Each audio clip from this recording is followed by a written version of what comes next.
تقول الحق من ربكم. قول الحق، بس انت مش مطلوب منك غير ان انت تقول الحق، تنصح.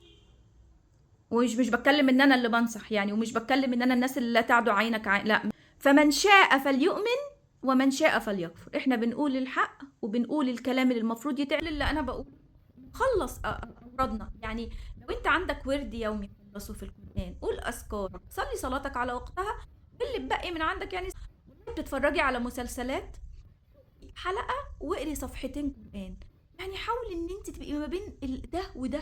ما ينفعش يبقى كله ريلز وفيسبوك ويوتيوب واحنا قاعدين ما بنسمعش حاجة عن ربنا. ما ينفع، احنا هنصدي من جوه.